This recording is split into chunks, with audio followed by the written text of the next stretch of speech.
안녕하세요. 저는 강민환이라고 합니다. 나이는 40대 초반이고 저는 늦깎이 결혼을 해서 여자에 대한 무서움을 알게 된 사람입니다. 현재 IT 스타트업을 운영하며 몇 년 전까지만 해도 상상도 못했던 자리에 올라왔습니다.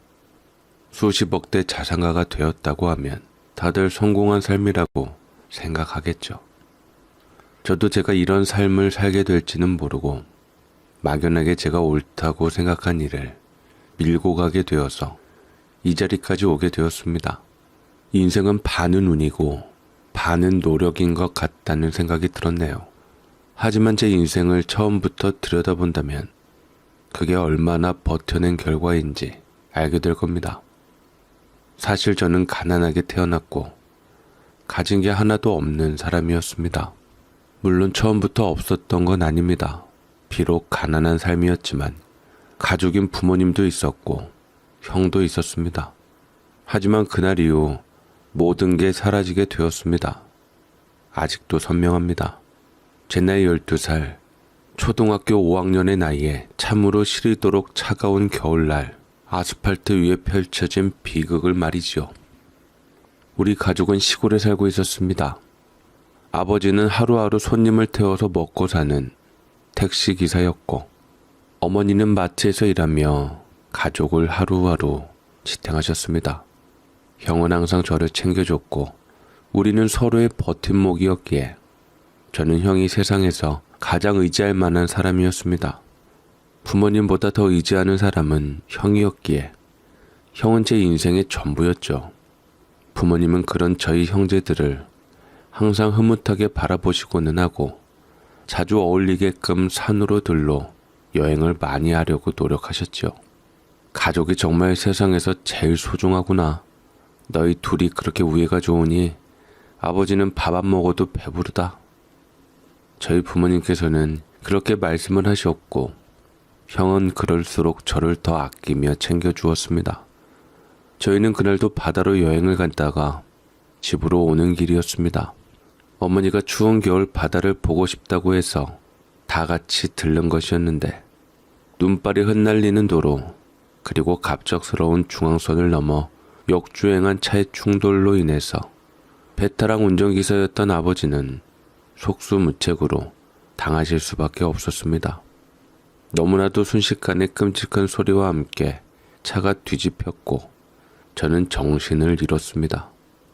그리고 눈을 떴을 때 저는 혼자였고 의사의 말을 듣자 하니 형이 저를 온몸으로 감쌌기에 많이 다치지 않았다고 했습니다. 병원에 바로 옮겨지기는 했으나 부모님은 그 자리에서 돌아가셨고 형은 헐거운 숨이 붙어있다.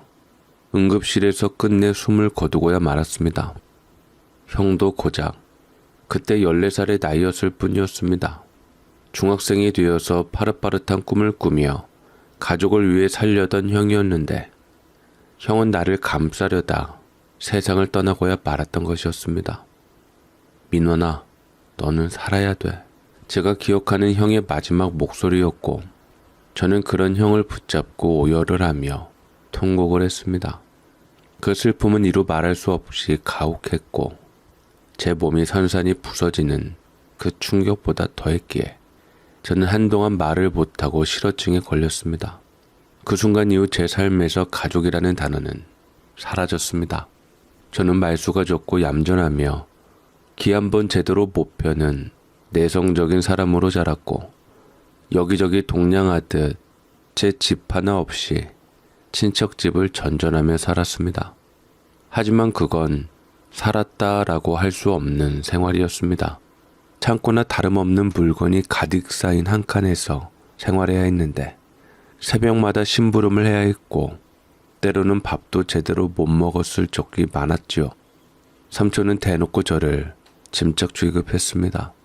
그래도 우리가 받아줬으니 감사해야지. 먹여주고 재워주고 했으니 나중에 이거 다 네 빚이니 밥값이라도 해라. 됐어. 민환이한테 뭘 바래? 지만 되면 다행이지. 저는 그들이 나를 부양한다는 사실 자체를 싫어하고 불쾌해한다는 사실을 알게 되었습니다. 그들의 동정 속에 살아가는 것조차 제겐 지옥이었습니다. 내가 빨리 독립해야 한다. 누구의 도움도 없이 내 힘으로 살아야 한다. 그러다 보니 힘을 키우는 위한 방법으로는 돈이라는 생각이 들었고, 돈은 곧 제 삶의 동아줄이나 다름이 없게 되었습니다. 그래서 저는 어릴 때부터 돈을 모으기 시작했습니다. 학교를 몰래 빠지면서 여기저기 전단지 아르바이트나 우유 배달, 신문 배달 등으로 돈을 모았으며, 용돈이 생기면 무조건 저축했습니다. 내가 혼자서 살아갈 기반을 만들어야 했으니까 말이죠. 그래도 나중에 돈을 많이 벌 수 있는 것은 당장 내가 눈앞에 돈을 버는 게 문제가 아니라 미래를 위해서 공부를 해야 한다는 사실을 깨우치게 되었습니다. 그래서 저는 공부도 소홀히 하지 않고 열심히 하며 최선을 다해서 집중하게 되었습니다. 저는 고등학교를 졸업하자마자 저는 더 이상 친척집에 머무를 수 없다고 판단했습니다. 무조건 대학 기숙사로 들어가야 했습니다. 등록금이 저렴한 지방 국립대를 선택했고 장학금과 기숙사 지원을 받았습니다. 생활비는 아르바이트로 충당했습니다. 대학 도서관이 제 집이었고 공부만이 살 길이었지만 저는 단순히 공부만 한 게 아니었습니다. 돈을 벌 방법을 끊임없이 고민했습니다. 그때 제 눈에 들어온 건 IT 업계의 성장이었습니다. 코딩을 배우기 시작했고 밤을 새워 프로그램을 만들었습니다. 온라인 강의를 무료로 들으며 스스로 개발자가 되기 위해 노력했습니다. 그 과정에서 앱 개발이 내 길이라는 걸 깨달았습니다. 대학을 졸업할 때쯤 저는 제 첫 번째 앱을 개발했습니다. 사실 처음부터 성공한 건 아니었습니다. 처음 만든 앱은 완전히 망했습니다. 두 번째 앱은 출시조차 못했지만 저는 포기하지 않았습니다. 그리고 개발하고 노력한 끝에 드디어 세 번째 앱이 터졌습니다. SNS 기반의 일정 관리 앱이었는데 대학생들 사이에서 폭발적으로 퍼졌습니다. 투자 제안이 들어오기 시작했고 저는 사업을 시작했습니다. 스타트업을 창업했고 그 이후로 여러 개의 프로젝트를 성공시켰습니다.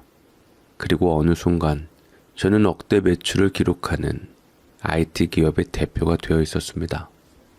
과거의 저라면 상상도 못할 일이었고 저는 비로소 제가 원하는 대로 생각보다 빨리 젊은 나이로 성공한 사람이었습니다. 적어도 겉으로 보기에는 그랬습니다.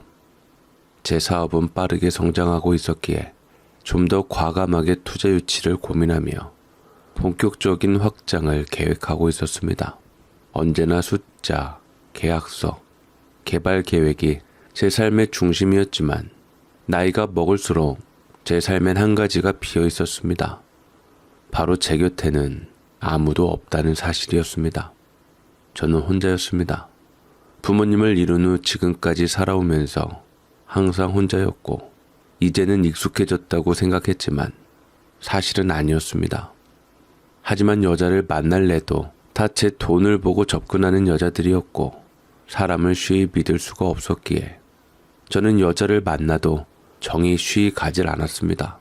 그래서 더 성공을 보장받을 수 있는 일에만 매달리게 되었죠. 허나 그런 저에게도 봄날은 오더라고요. 그렇게 모든 것이 사업 중심으로 돌아가던 어느 날 저는 아내를 만났습니다. 그날은 투자사와의 중요한 미팅이 있었습니다. 저는 철저하게 준비했고 회의실에 들어서면서도 머릿속에서는 계속 투자 조건과 계약 조항을 정리하고 있었습니다. 대표님, 중요한 서류를 빠뜨리고 가셔서 제가 챙겨왔습니다. 아, 고마워요, 김비서. 그리고 그 순간 김비서라는 여자를 처음 보았습니다. 회의실 한쪽에 서 있던 여성이 저를 향해 고개를 숙이며 정중하게 인사했습니다. 안녕하세요. 처음 뵙겠습니다. 저는 김지훈입니다. 첫인상이 조용하고 단정한 모습이었고 깔끔하게 정리된 흑단색 머리, 차분한 표정, 그리고 상대를 배려하는 듯한 눈빛이 인상적이었습니다. 아내는 거래처 임원의 비서였습니다. 회의 동안 그녀는 아무 말 없이 노트북을 두드리며 회의록을 작성하고 있었습니다. 하지만 저는 이상하게도 투자사 임원의 말보다 그 여자의 손끝과 표정에 집중하고 있었습니다. 회의가 끝난 후 투자사 임원이 자리를 떠나고 저는 무심코 그 여자를 바라보았습니다. 비서 일을 오래 하셨습니까? 갑작스러운 질문에도 그녀는 미소를 지으며 대답했습니다. 네, 몇 년째 이 일을 하고 있습니다. 짧은 대화였지만 저는 묘한 감정을 느꼈습니다. 그 여자는 단순한 비서가 아니었습니다. 사람을 편안하게 만드는 분위기를 가지고 있었고 그 차분함 속에서 묘한 강인함이 느껴졌습니다. 그 순간 저는 깨달았습니다. 제가 그 여자에게 한눈에 반했다는 것을요. 돌아와서도 그 여자를 다시 보고 싶었습니다. 저는 회사를 운영하면서 수많은 사람을 만났습니다. 투자사 대표들, 개발팀, 마케팅 팀원들, 모든 사람과 관계를 맺고 협업하며 회사를 키워왔습니다. 하지만 누구에게도 특별한 감정을 느낀 적은 없었습니다. 그런데 그날 이후 저는 계속 그녀를 떠올리고 있었습니다. 회의록을 정리하며 그녀의 메일이 제게 도착했을 때 평소라면 단순한 업무 메일이라고 생각하고 지나쳤을 텐데 저는 의식적으로 한 글자 한 글자 더 읽게 되었습니다. 그 후로 저는 일부러 거래처와의 미팅을 조금 더 늘렸습니다. 원래 이메일로 처리할 수 있는 업무도 가급적 직접 미팅을 잡았습니다. 저는 용기를 내어 그 사람에게 다가갔고 그 여자도 싫지 않은 듯 그렇게 우리는 연락처를 주고받았고 자연스럽게 만남을 이어갔습니다. 처음 만났을 때부터 저는 그 여자가 다른 사람들과 다르다고 느꼈습니다. 말수가 많지 않지만 상대방의 말을 깊이 새기는 사람이었습니다. 겉으로는 조용하지만 속마음은 따뜻하고 다정했습니다. 들어보니 저와도 살아온 배경이 비슷한 것 같았습니다. 저처럼 가족이 없는 것은 아니었지만 가난하게 살면서 가족과의 정이 더 애틋한 사람이었고 장녀로서 가족들을 돌보려는 모습이 제 마음을 움직였습니다. 가난한 집에서 장녀로 자라며 가족들을 챙기며 살아와서 그런지 배려심이 깊었죠. 식사 자리에서도 비싼 메뉴를 피했고 저에게 먼저 양보했습니다. 김지윤 씨 먹고 싶은 거 편하게 고르세요. 제가 그렇게 말하자 그녀는 살짝 웃으며 대답했습니다. 그럼 사장님이 좋아하는 메뉴로 해요. 전 다 좋습니다. 이런 작은 순간들이 저에게는 깊이 남았습니다. 세상에는 당연히 자기 것을 먼저 챙기려는 사람이 많습니다. 하지만 그녀는 언제나 남을 먼저 생각하는 사람이었습니다. 우리는 연애를 시작했고 저는 그녀가 점점 더 내 사람이 되었으면 좋겠다고 생각했습니다. 그녀는 여느 연인들처럼 화려한 데이트를 원하지 않았습니다. 그저 작은 카페에서 따뜻한 커피 한 잔을 마시는 것만으로도 행복해 보였습니다. 저는 그녀에게 물질적인 것보다 더 깊은 안정감을 주고 싶었습니다. 그녀는 단순히 좋은 사람이 아니라 제가 평생 함께하고 싶은 사람이었습니다. 그랬기에 저는 그 사람과 결혼하기로 마음을 먹었는데 그 사람은 당장 결혼할 여유가 없다고 제 청혼을 거절했죠. 어릴 때부터 동생들을 돌보며 혼자 힘으로 학비를 벌어야 했어요. 부모님은 형편이 어려워요.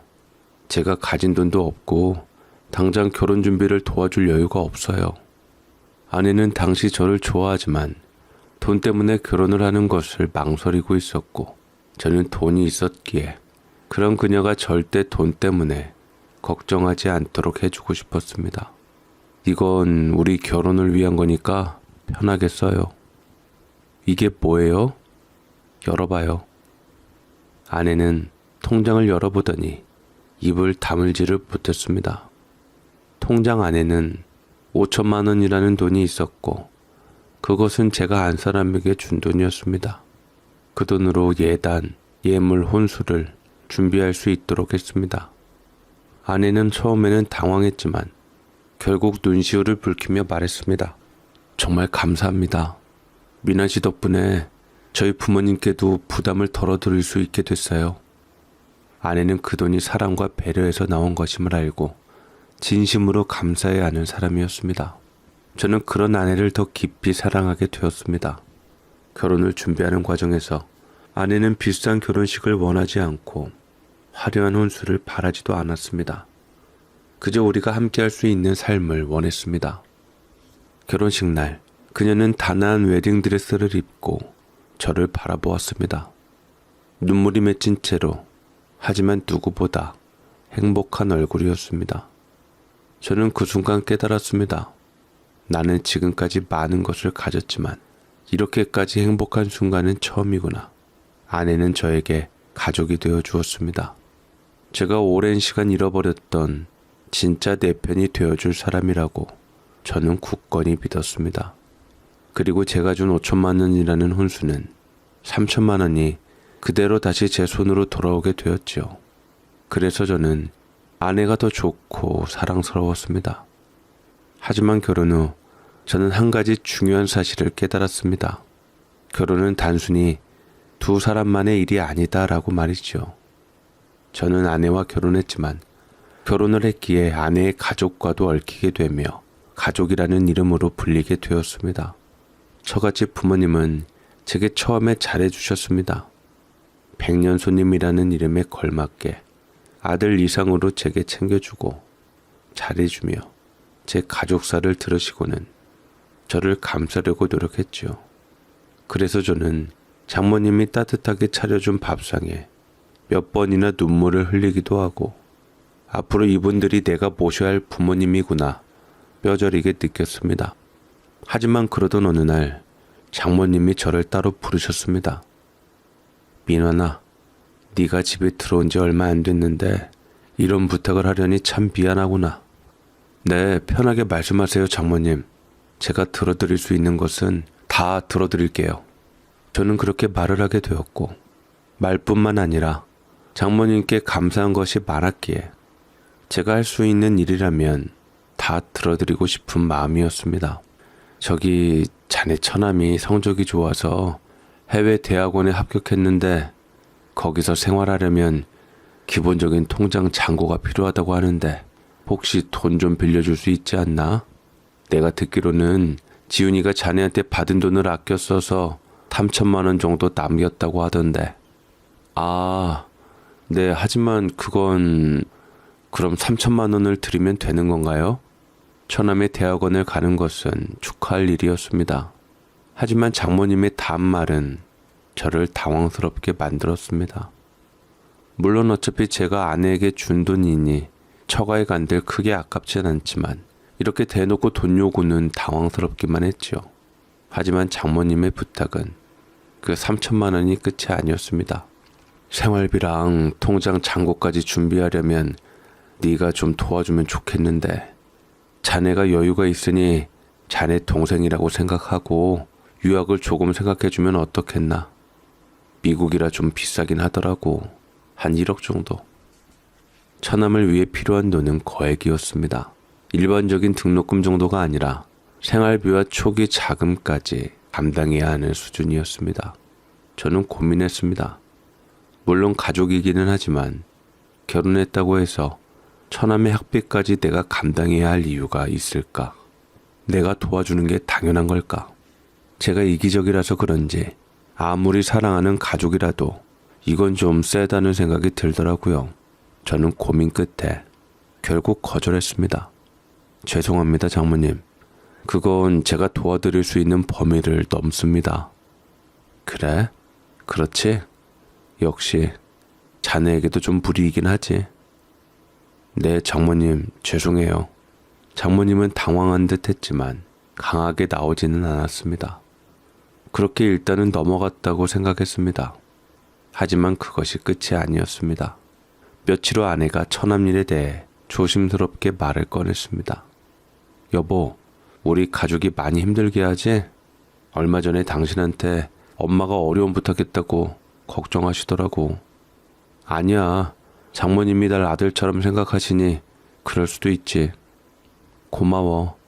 그치만 내 동생 생각하면 나도 마음이 짠하더라고. 열심히 공부했는데 돈이 없어서 못 나가니. 그래서 나도 고민을 했는데, 물론 자기한테 부담 주고 싶진 않지만 동생 미래에 관한 일이라 혹시나 당신이 조금만 도와줄 수 있을까? 아내의 목소리는 간절했습니다. 하지만 저는 여전히 고민되었습니다. 그래도 장모님이 부탁한 1억은 좀 과해. 알아, 나도. 그럼 내가 당신한테 준 3천만 원이랑 2천만 원 보태서 5천만 원 정도만 주면 좋을 것 같아. 저에게 5천만 원은 큰 돈이기는 했지만 어차피 개종 3천만 원은 아내에게 줄 돈을 남겼기에 일단 내어주기로 했습니다. 하지만 언제까지나 계속되면 곤란하기는 했습니다. 저는 결혼 후에도 아내의 가족을 지원할 계획은 전혀 하지 않았습니다. 아무리 가족이라고 해도 혈연관계도 아니고 제가 도울 이유도 의무도 없었으니 말이지요. 내가 도와주기 시작하면 계속 반복될 거야. 한번 도움을 주면 다음에도 당연한 듯 요구할 텐데 저는 난감해했고 고민했습니다. 하지만 그 순간 아내가 던진 말이 저를 흔들었습니다. 그리고 자기야, 말할 것이 있는데 사실 나 임신했어. 뭐? 그게 정말이야? 그 말을 듣는 순간 제 머릿속이 하얘졌습니다.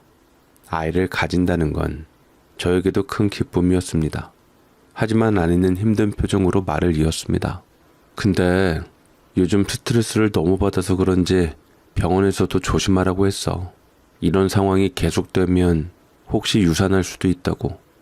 그 말을 듣는 순간 저는 저도 모르게 숨을 삼켰습니다. 제가 지금 5천만 원을 거절했다면 단순히 돈의 문제가 아니라 아내와 아이의 건강까지 영향 줄 수 있는 일처럼 보였습니다. 결국 저는 선택했습니다. 알았어, 도와줄게. 5천만 원 입금하면 되는 거지? 아내는 눈물을 글썽이며 저를 꼭 안았습니다. 정말 고마워. 우리 가족 때문에 많이 힘들어했을 텐데 당신이 이렇게 도와줘서 너무 고마워. 하지만 그때는 몰랐습니다. 이것이 제가 저지른 첫 번째 실수라는 것을 말이죠.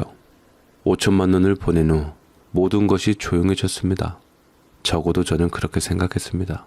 아내는 여전히 다정했고 임신 소식에 우리는 행복한 시간을 보내고 있었습니다. 장모님도 다시는 돈 이야기를 꺼내지 않았습니다. 처남도 감사하다는 말을 남기고 더 이상 연락하지 않았습니다. 저는 속으로 안심했습니다. 하지만 저는 너무나 순진했죠. 이게 끝이 아니라 바로 시작이었던 것입니다. 저는 얼마 안 돼서 제가 보낸 5천만 원이 어이없게 써졌던 걸 알게 됐죠. 시작은 아내와 장모님의 얘기 중에 장모님이 실수해서 헛말이 나온 것을 제가 캐치한 것을 알게 되었습니다. 아유, 형준이는 진짜 너랑 비교되게 맨날 속만 썩인다니까. 대체 어쩌려고 저러는지 모르겠다. 그저 돈 타내서 여행만 다니려고 하고, 그래도 외국으로 좀 여행 가면 영어라도 좀 늘지 않을까 싶기도 하고. 장모님, 그게 무슨 소리예요? 제가 퇴근할 때 장모님이 와서 하는 소리를 듣게 되었고, 장모님은 얼버무리면서 어떻게 해서든 해결을 보려 했지만 아내는 어쨌든 탄론하게 되었으니 그냥 솔직하게 말하는 쪽을 택했습니다. 자기야, 그게 사실은 형준이가 여행이 가고 싶어서 자기한테 과장되게 말했나 봐. 엄마랑 나도 이제야 알게 되었어. 아무래도 내가 한번 확인을 해봐야겠어. 여행 비용이 5천만 원이라니. 알고 보니 처남의 유학은 거짓이었습니다. 학교에서 유학을 보내주는 거면 이미 비자 서류가 다 정리되었어야 했습니다. 장학금이 있다면 생활비가 큰 문제는 아니었을 것입니다.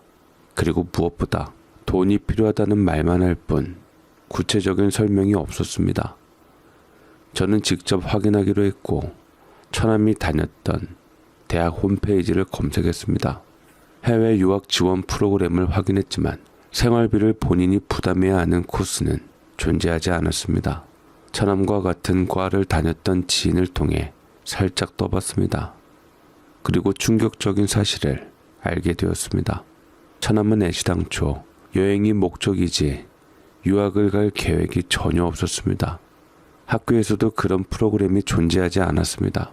그가 돈을 필요로 한 진짜 이유는 따로 있었습니다. 아내가 말했듯 처남은 최근 해외여행을 계획하고 있었습니다. 친구들과 함께 유럽으로 한 달간 여행을 가기로 했습니다.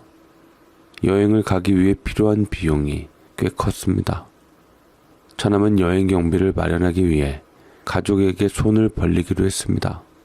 그리고 조사하는 김에 더 화가 나는 사실을 알게 되었습니다. 처남이 명문대 졸업이라고 했던 것도 거짓말이었죠.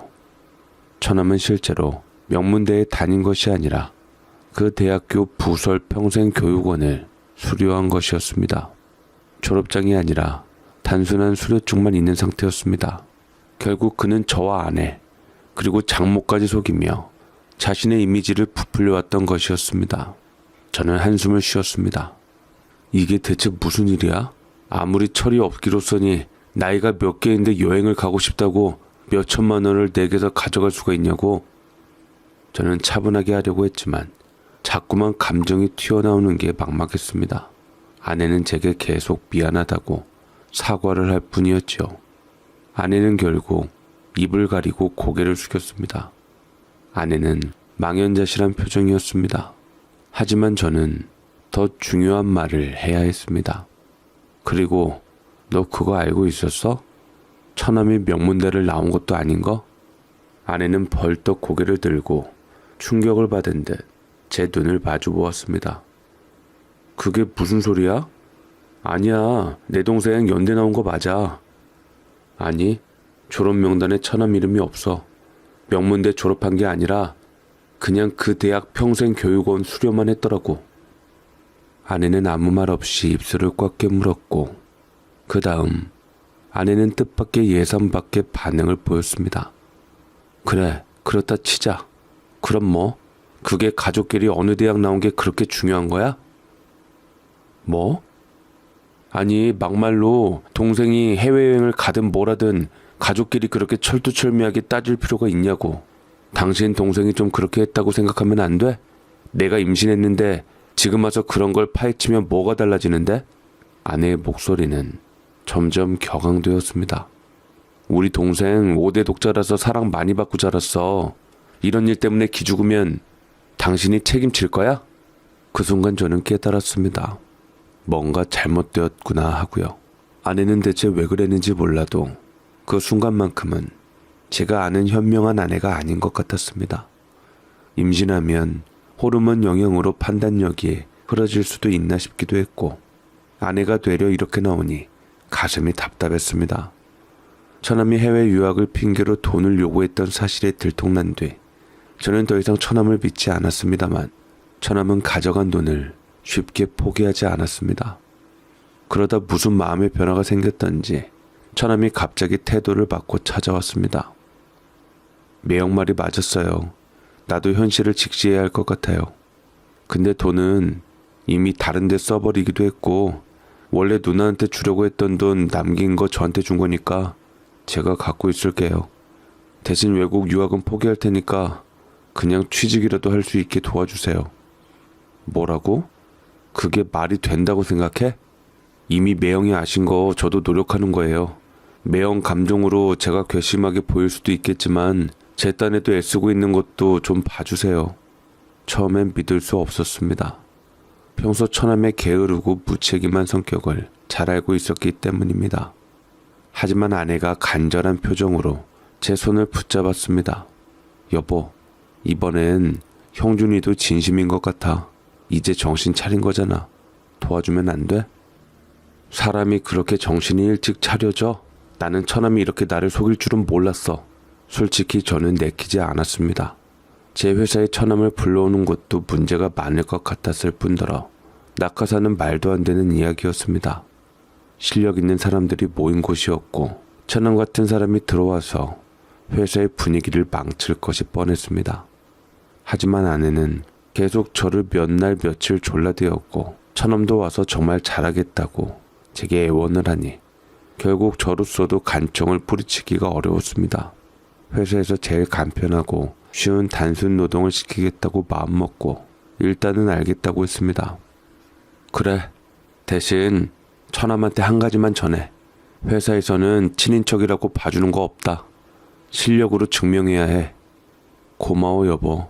역시 우리 자기가 최고야. 나 시집 진짜 잘 갔어. 가족이 최고라니까. 그렇게 해서 처남은 제 회사에 입사했습니다. 하지만 저의 불안감은 오래 걸리지 않아 현실이 되었습니다. 처남은 첫 출근부터 건방지게 태도를 보였습니다. 여기 내가 들어왔으니까 다들 알아서 좀 챙겨줘야 하는 거 아니에요? 내가 사장님 처남인데 다들 너무 딱딱하네. 처남은 업무에 대한 책임감이 전혀 없었고 게으름과 불성실함으로 일관했습니다. 회의 중에도 핸드폰을 만지작거리거나 엉뚱한 소리를 하는 일이 많았습니다. 같이 일하는 팀원들은 불만이 쌓이기 시작했지만 저는 처남에게 최소한의 기회를 주려고 했습니다. 하지만 결정적인 문제는 따로 있었습니다. 무엇보다 제일 골치 아팠던 것은 회사의 여직원들에게 관심을 보이기 시작했습니다.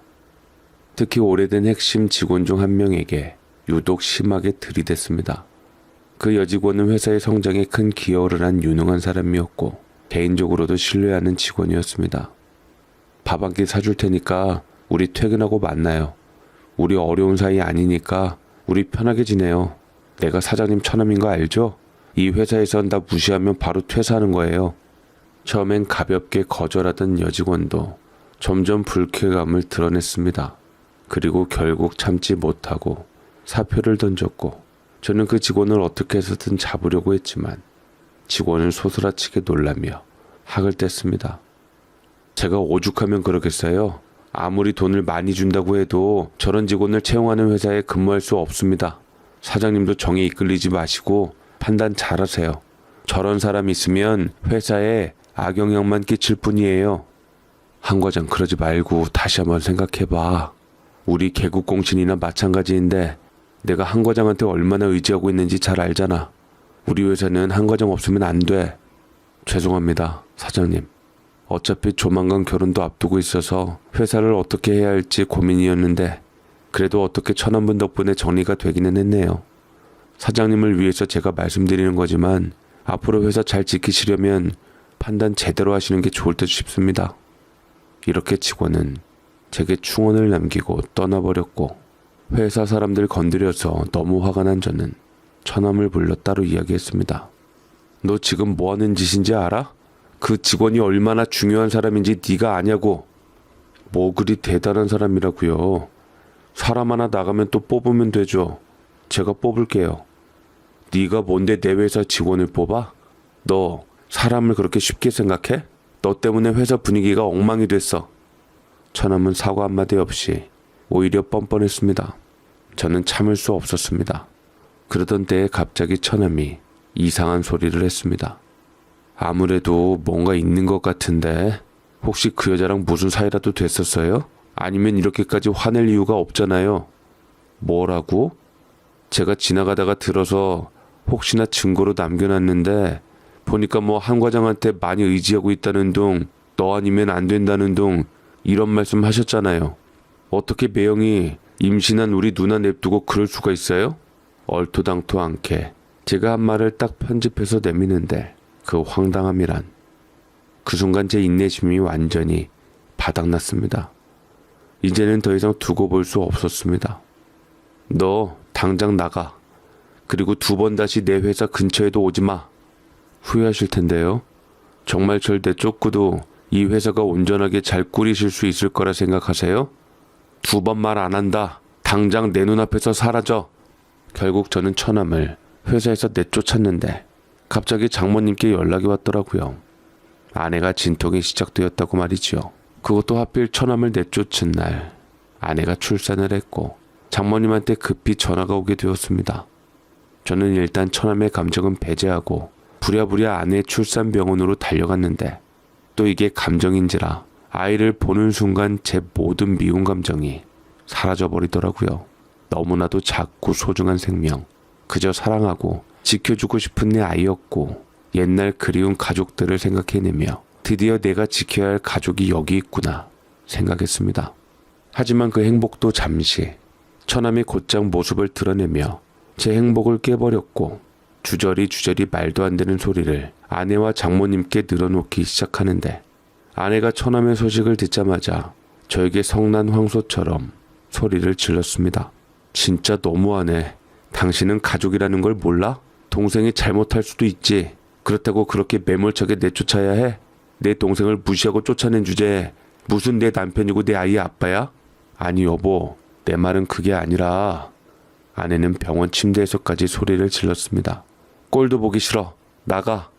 아내의 눈빛은 차가웠습니다. 마치 내가 가족을 배신한 사람이라도 된 것처럼 말이지요. 저는 혼란스러웠습니다. 거기다가 처남이 오해할 만한 동영상을 편집해서 아내에게 보여주니 아내는 저를 의심하면서 울고불고 난리 부르스가 된 것이었죠. 제 말은 단 한마디도 들어보지 않고 처남의 말에 모든 것을 제 잘못으로 몰았습니다. 하지만 저는 그것이 핑계일 뿐이라고 생각했습니다.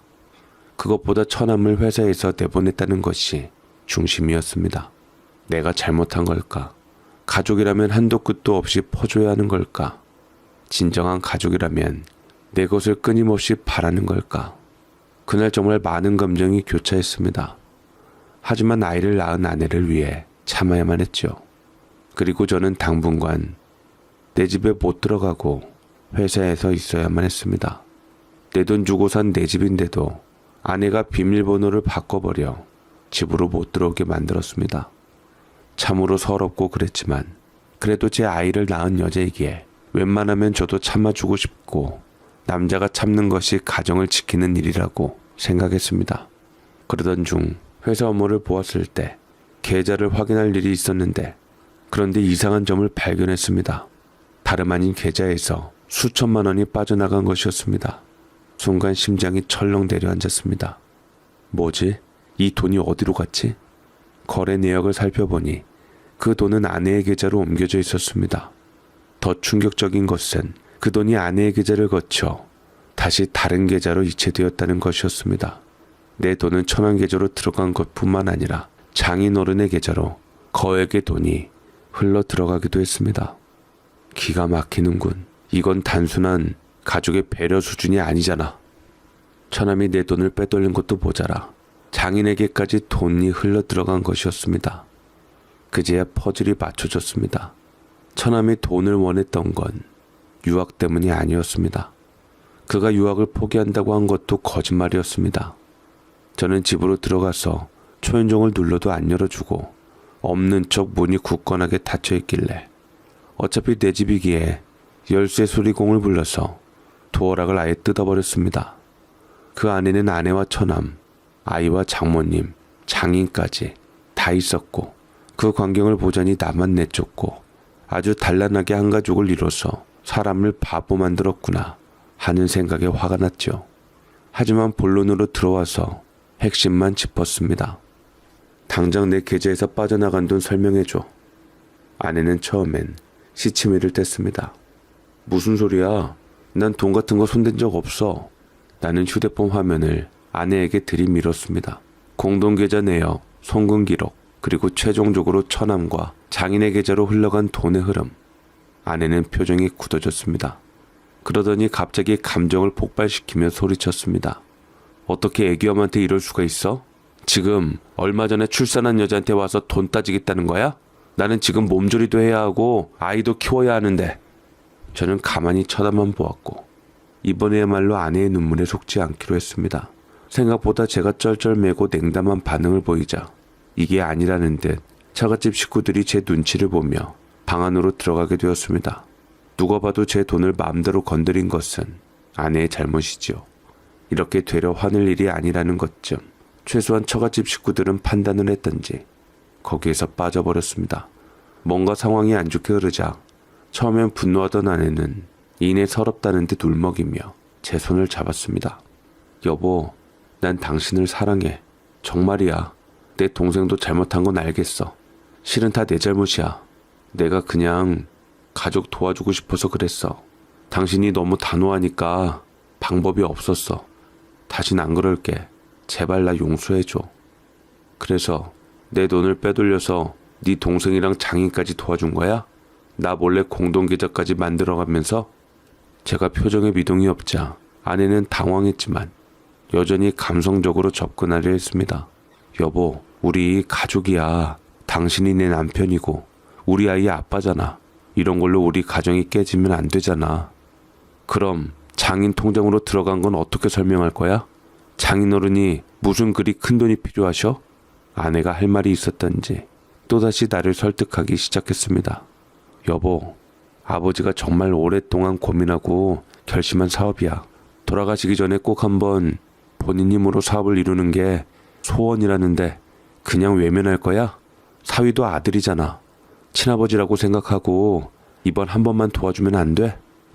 저는 터무니없는 이야기라는 걸 알면서도 묵묵히 듣고만 있었습니다. 하도 지긋지긋해서 끊을 수도 있었지만 과연 어디까지 하나 볼 생각이었습니다. 당신도 알잖아. 아버지가 예전엔 사업 여러 번 실패했지만 이번엔 정말 제대로 준비했어. 한 번만 믿어주면 우리 가족도 다 잘 될 수 있어. 잘 되면 당신한테도 득이 되는 거 아니야? 이전에도 그렇게 말해서 돈을 받아 갔잖아. 그 결과가 뭐였는데?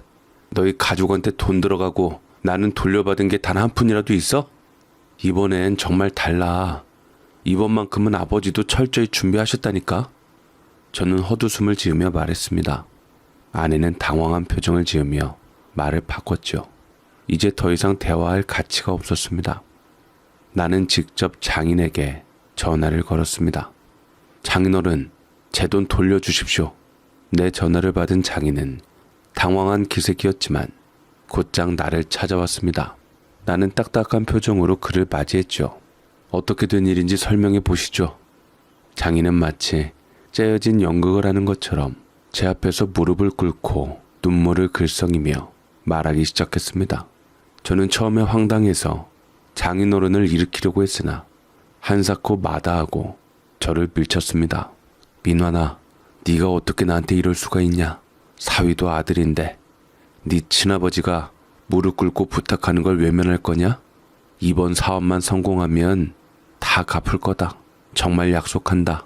사위가 날 한 번만 믿어주면 안 되겠냐? 뻔뻔하기도 이렇게 뻔뻔할 수가 있다니. 그것도 모자라 장인어른은 또다시 추가 투자를 요구했습니다. 기가 차서 숨도 막히지 않았죠. 이 사업은 무조건 대박이 날 수밖에 없다. 너도 지금 투자하면 훗날 몇 배로 돌려받게 될 거야.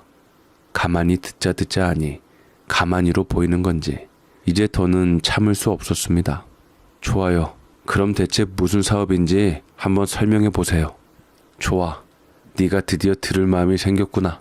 나도 다 근거가 있는 사업이라 이 말이다. 장인은 자신이 준비한 사업 계획서를 꺼내며 흥분한 목소리로 설명하기 시작했습니다. 이건 기존의 사업 모델과는 완전히 다른 신개념 유통구조야. 네트워크 마케팅의 최첨단 방식으로 사람들이 돈을 벌면서도 즐길 수 있는 혁신적인 시스템이지. 여기 가입만 하면 초반에 약간의 투자만으로도 몇 배의 수익이 보장돼. 나는 그 말을 듣는 순간 딱 봐도 직감적으로 이 사업이 다단계라는 걸 깨달았습니다. 장인어른, 이거 다단계잖아요. 장인어른은 갑자기 목소리를 높였고 우기기 시작했습니다. 아니야. 이건 합법적인 유통사업이야. 이 사업은 전략적으로 접근하면 대기업 못지않게 성장할 수 있어. 초기 투자금을 내고 네트워크를 확장하면 돼. 네가 다른 사람을 소개하면 그 사람이 또 가입해서 돈을 벌고 그 위에 사람도 돈을 벌고. 그러니까 그게 다단계 아니에요? 이건 그냥 고전적인 다단계 수법이에요. 장인어른은 제 단정 지은 말에 당황한 듯 했지만 여전히 포기하지 않았습니다. 아니다. 이건 새로운 방식이라고. 이제 곧 정부에서도 인정받을 거고 해외에서도 확장을 추진 중이야. 저는 하도 기가 막혀서 코웃음을 쳤습니다. 정부에서 인정받을 거라고요? 그런데 왜 지금까지 아무도 투자하지 않았죠? 제대로 된 투자자도 없고 수익 구조도 불투명한데 제가 왜 이걸 믿어야 하죠? 그러니까 네가 먼저 투자해서 사위가 나서서 이끌어가면. 제가 더 이상 말이 없고 싸늘해지자 장인어른은 안 되겠다 싶었던지 더 이상 입을 다물게 되었고 그 순간 모든 것이 확실해졌죠. 이 사업은 애초부터 성공 가능성도 없고 제가 돈을 투자하면 그것은 고스란히 장인의 손에 들어가고 다시 누군가를 속여야 하는 시스템이었으니 한마디로 단호하게 말했습니다. 저는 절대 돈 못 드립니다. 아시죠? 아내와 이혼하게 하고 싶지 않으시면 더 이상 그만두세요. 장인어른이 다단계 사업을 들먹이며 추가 투자를 요구했을 때 저는 확신했습니다. 이 가족들은 절대 정상적인 사고를 하는 사람들이 아니다라고 말이지요. 아내는 제 계좌에서 돈을 빼내 천원과 공동 계좌까지 운영하고 있었습니다. 저는 이들과 관계를 유지하는 것이 더 이상 의미 없다고 느꼈습니다. 당장이라도 이혼하고 싶은 생각이 났지만 문제는 제게는 태어나지 얼마 안 된 아기가 있었습니다. 아이만큼은 이 모든 일과 무관한 존재라고 생각했기에 그래도 저는 마지막까지 가정을 유지할 방법을 고민하고 있었습니다. 그러나 그 마지막 희망마저 무너지는 데는 오랜 시간이 걸리지 않았습니다. 아내가 다급하게 저를 불렀지요. 여보, 큰일 났어. 아기 몸이 이상한 게 있어. 아기의 몸을 살펴보니 작은 반점들이 온몸 여기저기에 나 있었습니다. 단순한 피부 트러블인가 싶어 가볍게 넘길 수도 있었지만 그 반점들은 일반적인 두드러기나 홍역과는 달랐습니다. 왠지 모르게 불길한 느낌이 들었습니다. 일단 병원부터 가보자. 아내도 걱정스러운 얼굴을 하며 고개를 끄덕였습니다. 병원에서 검사를 진행하는 동안 저희 부부는 안달복달하며 어쩔 줄을 몰랐고 이내 담당 의사가 심각한 표정으로 말했습니다. 아무래도 신경섬유종 같습니다. 유전적인 요인이 있는 병인데 부모님 중 한 분에게서 유전되었을 가능성이 큽니다. 순간 저는 아내와 서로를 바라보았습니다. 유전병이라고? 저도 아내도 지금까지 그런 병을 가진 적이 없었습니다. 그러니 당연히 의아할 수밖에 없었습니다. 그러나 아내의 표정이 이상했습니다. 처음에는 당황하는 듯 하더니 이내 무언가를 떠올린 듯한 표정을 짓더니 곧 저를 향해 시선을 돌렸습니다. 그럼 당신 부모님 때문 아니야? 당신 부모님이 유전병을 가지고 있었을 수도 있잖아. 생각지도 못하게 몰아가는 아내의 말에 저는 황당하기만 했죠. 뭐라고? 우리 부모님은 그런 병이 없었어. 하지만 아내는 이미 확신한 듯 했습니다. 솔직히 당신 부모님에 대해서 우리가 아는 게 뭐가 있어? 혹시 당신도 몰랐던 거 아니야? 당신 부모님 때문에 우리 아이가 이렇게 됐는지 어떻게 알아? 당신 부모님이 애시당초 숙주였을 수도 있잖아. 저는 아내가 왜 그렇게 말하는지 이해가 안 되었고 아이가 아파 속상한 마음은 이해하지만 이런 식으로 저를 공격하는 것은 아니었습니다. 부모님이 돌아가신 지 오래되었고 제겐 그들을 변호할 기회조차 없었습니다. 그런데도 아내는 확신에 찬 얼굴로 저를 몰아가고 있었습니다. 아내는 점점 감정을 격하게 몰아갔습니다. 그럼 당신이야말로 증명해봐. 당신 부모님이 정상이었단 증거가 있어? 그건 이미 돌아가신 분인데 어떻게 증거를 찾아? 그러니까 당신 부모님 탓 아니냐고. 우리 부모님은 신경섬유증이란 병이 없는데 그럼 답은 정해진 거 아니야? 당신 부모님 때문에 우리 아이가 이렇게 태어난 거 아니냐고. 설령 정말로 그렇다고 하더라도 아내가 그렇게 우리 부모님에 대해 그런 식으로 얘기를 하면 안 되는 것이었습니다. 저는 상심이 들었고 대체 이 문제를 어떻게 해야 하나 싶기도 하고 정말 우리 부모님 문제였나 싶기도 하면서 나름 가슴에 답답함이 일었습니다. 저는 아무래도 다시 의사를 찾아가서 따로 물어보고 싶었고 전 아무 이상이 없는데 정말 저희 부모님으로부터 한 달이 건너서 유전이 될 수가 있는지 물어봐야겠다 생각해서 아이의 진단서를 뒤적거리다가 우연히 출생 차트에서 이상한 부분을 발견했습니다. 그런데 혈액형 A형. A형? 저는 A형이라는 혈액형을 본 순간 멍해졌습니다. 아이가 A형이라도 나도 아내도 둘 다 B형인데 어떻게 우리 아이가 A형이? 설마 저도 아내도 둘 다 B형이었습니다. B형 부모에게서 A형 아이가 나올 수 있는가? 인터넷을 검색해보니 어린아이의 혈액형은 일정 시점까지 변할 수 있다는 말도 있었지만 뭔가 찝찝함이 가시질 않았습니다. 이건 확인해봐야 한다라는 생각이 들었지요. 저는 아내 몰래 아이의 머리카락을 뽑았습니다. 그리고 조용히 제 머리카락과 함께 유전자 검사를 맡겼습니다. 며칠이 지나고 검사 결과가 나왔습니다. 결과지를 펼치는 순간 제 눈이 믿기지 않았습니다. 결과지의 아이는 제 친자가 아님을 알려주고 있었습니다. 그 순간 내 머릿속이 새하얘졌습니다.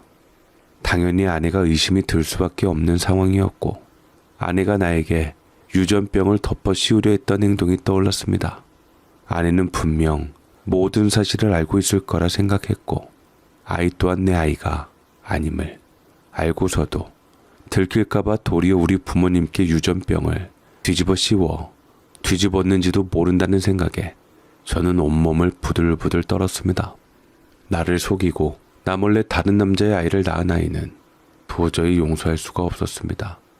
유전자 검사 결과를 확인한 이후 저는 많은 생각이 들었지만 아내가 눈치가 빠른 사람이었기에 제대로 된 증거를 잡기 전까지는 함부로 들켜서는 안 된다고 생각이 들었습니다. 물론 유전자 검사만으로도 잡을 수 있었지만 아내가 유전병을 안 이상 그놈하고 분명히 연락을 할 거라 생각했기에 어떤 놈인지 그놈까지 잡을 요량으로 이를 갈고 있었습니다. 그러던 중 아내가 점점 불안해하는 모습을 보였습니다. 아내도 뭔가 이상한 낌새를 챘던 것 같습니다. 그리고 새벽 2시 저는 우연히 아내가 누군가와 몰래 통화하는 것을 듣게 되었습니다. 성훈 오빠, 나 진짜 불안해. 아니, 아직은 모르는 것 같긴 한데 만약 알면 어떡해? 그러니까 난 당신이 그때 그런 병이 있는지 몰랐다고. 애한테 그 유전병이 옮아갔으니 이제 어쩔 거냐고. 혹여라도 남편이 알면. 그 순간 퍼즐이 맞춰졌습니다. 성훈이라는 사람, 이름이 낯익었고 조금만 생각해도 누군지 알 수 있었습니다. 거래처 사람이었는데 아내가 결혼 전에 만났던 애인이라고 얼추 들은 것 같았습니다. 저와 결혼 후에도 만나고 있을 줄은 꿈에도 생각 못했고 통화 중 얘기로만 들으면 그 남자는 유전병을 가지고 있었습니다. 즉 아내는 처음부터 알면서도 속였다는 뜻이었습니다. 나를 뻐꾸기 아빠로 만들었을 뿐만 아니라 제 부모님을 모독하고 제 재산까지 탐내고 있었습니다. 저는 더 이상 참을 수 없었습니다. 이제 정신을 차리고 완벽하게 이들을 박살낼 준비를 해야 했습니다. 단순히 이혼하는 것만으로는 부족했습니다. 이 사람들은 단순한 가족이 아니라 기생충이었습니다. 내 돈을 뜯어가면서도 죄책감을 느끼지 않는 처가, 뻔뻔하게 투자금을 요구하는 장인, 내 계좌를 몰래 관리하며 돈을 빼돌린 아내, 거짓말로 내 인생을 조작한 처남. 이 사람들에게는 가장 강력한 방식으로 복수를 해야 한다고 생각했습니다. 그래서 오히려 이들을 역이용하기로 했습니다. 며칠 후 저는 태연하게 처가를 찾았습니다. 장인어른, 그때 말씀하셨던 사업 아직도 생각하고 계신 건가요? 장인은 기다렸다는데 독해서 눈을 번뜩이며 제 손을 잡았습니다. 드디어 자네 생각이 바뀌었는가? 그럼 자네만 밀어준다면 큰 돈을 벌 수 있고 우리 가족 전부 떵떵거리며 살 수 있어. 저는 일부러 장인어른의 허영심을 부추겼고 장인어른은 한치의 의심 없이 쉽게 넘어갔죠. 기왕 사업하실 거 크게 하시죠. 제가 한번 힘 좀 써보겠습니다. 소규모로 하면 수익이 제한적이잖아요. 그렇지. 그래. 내가 원래 더 크게 할 생각이었는데 정말 고맙네. 장인은 점점 흥분하면서 더 큰 돈을 요구하기 시작했습니다. 이제 우리 가족 한 방에 부자가 되는 거야. 하지만 그들이 모르고 있는 게 있었습니다. 저는 이미 회사 지분을 정리하고 사업을 새로운 법인으로 옮기는 작업을 진행 중이었습니다. 개인 사업자로 운영하던 회사를 법인으로 전환 법인을 만들면 개인 돈과 회사 돈이 구별되고 처가가 가져간 돈이 개인 돈이 아니라 사업 투자금이었다는 기록을 남겼죠. 그리고 저는 계약서를 작성했습니다. 회사가 처가의 사업에 투자했다라는 공식 기록을 만들었습니다. 모든 돈의 출처를 법인 명의로 정리하여 처가가 투자금을 사용한 것이 아니라 회사 자금을 받은 것처럼 꾸몄습니다.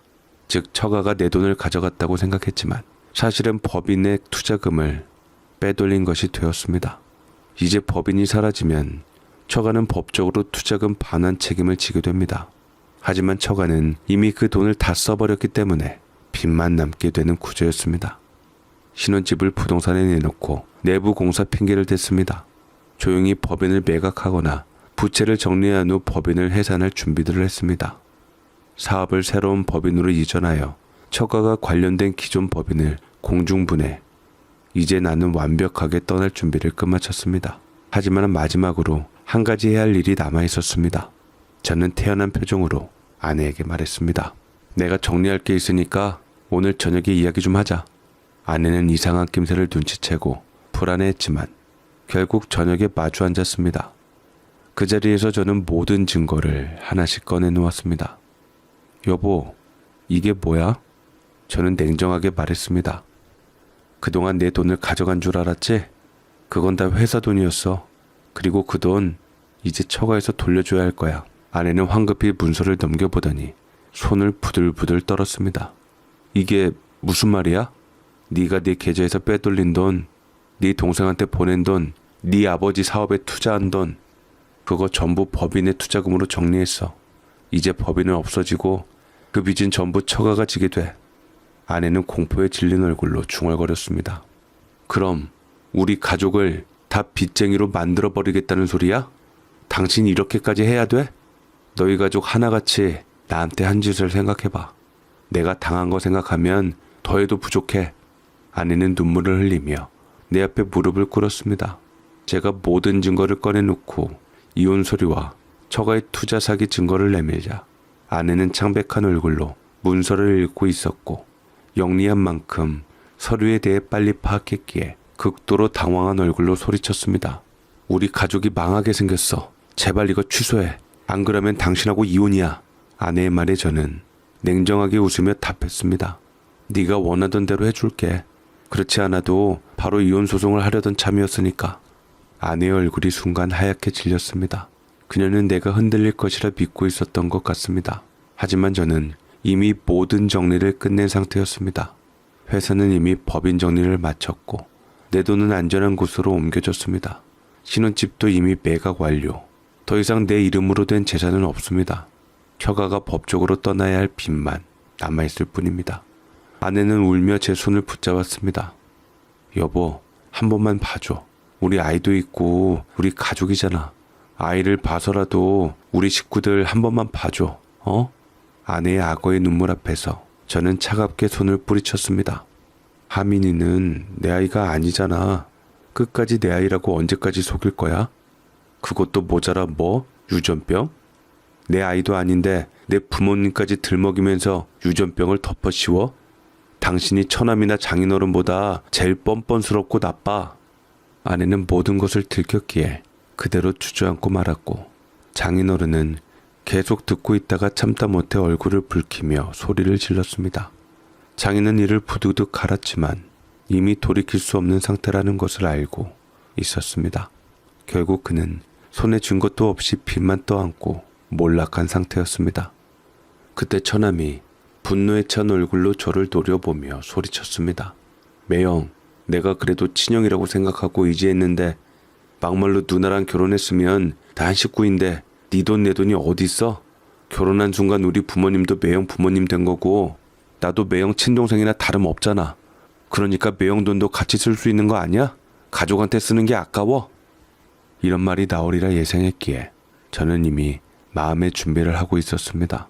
처남은 아직까지도 분위기 파악을 못한 채 혼자 날뛰고야 말았습니다. 당신이 우리 화목한 가정을 다 망쳤어. 이혼 각오하고 우리 누나한테 재산 분할이랑 우리 조카 하민이 양육비도 달달이 내놔. 알겠어? 안 그럼 절대 이혼 못해줘. 이쯤 되니 어이가 없었습니다. 저는 유전자 검사 결과지를 꺼내어 처남과 장인에게 내던졌습니다. 똑똑히 봐. 하민이는 내 아이가 아니고 네 누나가 바람을 피워서 낳은 아이야. 순간 모든 사람들이 얼어붙었습니다. 처남도 장인도 그리고 아내도 아무 말도 하지 못했습니다. 그러니까 내 아이도 아니고 양육비를 줄 이유도 없어. 그리고 네 누나가 내 재산에 기여한 것도 없으니 재산 분할도 없어. 오히려 내가 소송을 통해서 돈을 받아야 하는 상황이니까 단단히 각오해라. 장인은 입을 벌린 채 말을 잇지 못했습니다. 처남은 얼굴이 빨개지더니 주먹을 꽉 쥐었습니다. 거짓말이야. 우리 누나는 절대 그럴 사람이 아니야. 저는 코웃음을 치며 대답했습니다. 그럼 직접 검사해 보든가. 어차피 모든 증거는 법정에서 확인될 테니까. 저는 이제 지긋지긋한 사람들하고 등을 돌렸고 아내는 바닥에 털썩 주저앉아 흐느끼며 중얼거렸습니다. 한 번만 용서해줘 여보. 그냥 단 한 번의 실수였어. 하민이를 친아빠한테 보내고 우리 다시 시작하면 안 될까? 그 말을 듣는 순간 저는 참을 수 없이 화가 났습니다. 단 한 번의 실수? 네가 날 속이고 내 돈을 빼돌리고 내 부모님을 모독하고 심지어 내 인생을 망치려 했던 게 단 한 번의 실수라고?